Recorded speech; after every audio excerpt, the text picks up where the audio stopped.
whenever someone greets the Prophet ﷺ, the hadith says, Allah subhanahu wa ta'ala returns my ruh to my body in a way that we would not understand, and I reply that salam also again in a way that we do not understand. But we believe that indeed there is a response, and indeed He hears what we have said when we greet Him. So basically, to make it clear to the viewers, that we definitely believe that Prophet Muhammad sallallahu alaihi wasallam is dead. But whenever somebody gives him salam, Allah subhanahu wa ta'ala renders the soul back to him in a certain manner, just to reply back to the salam. Assalamu alaikum wa rahmatullahi wa barakatuh.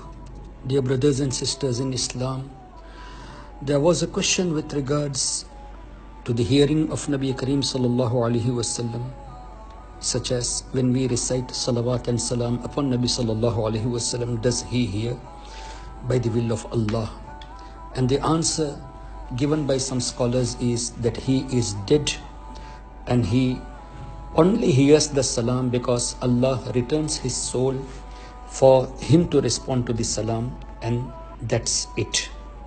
My dear brothers, I would like to explain here that this is a total wrong explanation with regards to the hadith of Nabi Kareem sallallahu alaihi wasallam, because Nabi Kareem sallallahu alaihi wasallam never mentioned that my soul is returned back to me in a manner that we don't understand.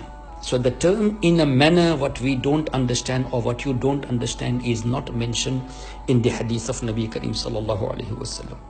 He stated very clearly, the soul is returned to me and I respond to this salam.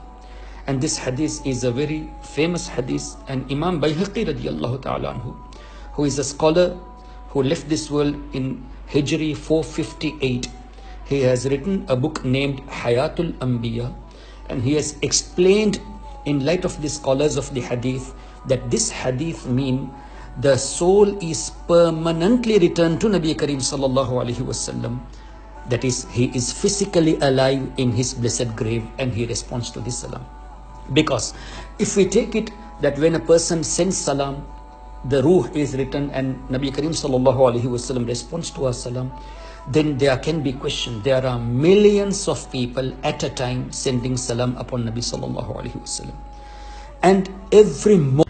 On the other hand, this shows the excellence of Allah's Habib sallallahu ta'ala alaihi wasallam, that Allah tabaraka wa ta'ala has made him to listen to the salawat and salam of millions of people at the same given time, and Allah has made him to respond to the salawat and salam of millions of people at the same given time. So this is the excellence of the prophets of Allah tabaraka wa ta'ala. That means after leaving this world, they are able to respond to the salam and salawat of millions of people at the same given time. So when Allah gives them such powers, then why to reject the other powers bestowed upon Nabi Kareem sallallahu ta'ala alaihi wasallam?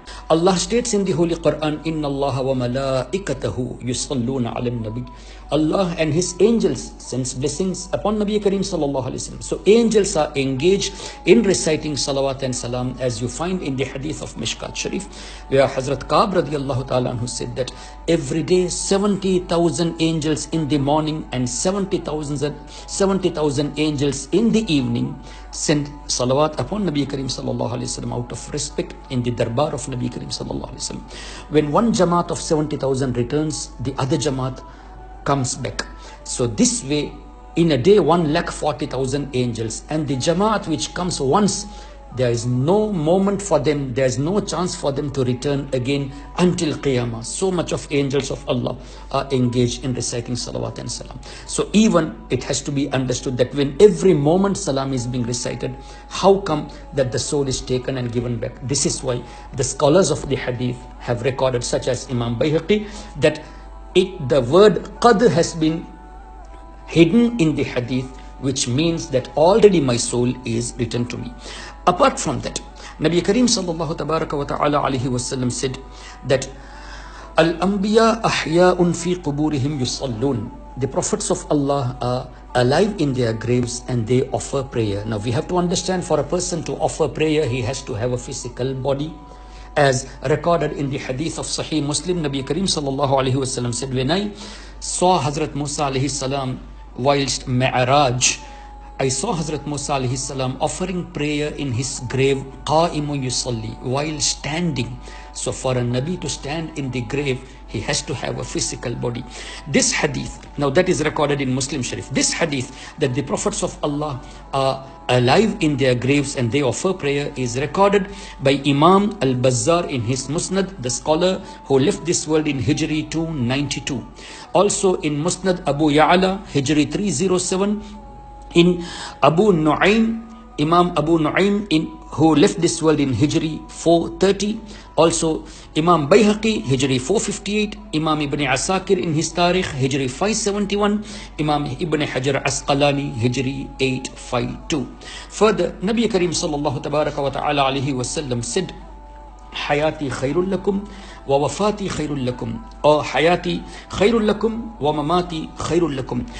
That is, my life is great good for you, and my leaving this world is also great good for you. When your actions will be presented to me after I leave this world. By looking at your good deeds, I will be grateful to Allah, I will thank Allah, and by looking at your bad deeds, I will seek forgiveness for you from Allah tabaraka wa ta'ala. This hadith is recorded by Imam Ibn Sa'd in Ishaq in Fadlus Salati ala Nabi, Hijri 282. In Al-Bazzar by Imam Al-Bazzar, Hijri 292. Imam Haythami, Hijri 807. Imam Ibn Hajar Asqalani, Hijri 852. And also Imam Jalaluddin Suyuti, Hijri 911. Further, Nabi Kareem sallallahu alaihi wasallam said, as recorded in Ibn Majah, إن الله حرم على الأرض أن تأكل أجساد الأنبياء فنبي الله حي يرزق. Indeed, Allah has made it haram for the earth to, they are alive, they are being given the rizq. So when it is clearly mentioned that the prophets of Allah, after tasting the death, they are physically alive in their graves, they are given the rizq, they look at our amal, they thank Allah, they seek forgiveness for us, then how come these scholars say that only in order to return to the salam, their soul is given back to them? This is a clear misinterpretation of the hadith of Nabi Kareem sallallahu ta'ala alayhi wasallam. May Allah protect all of us from such scholars.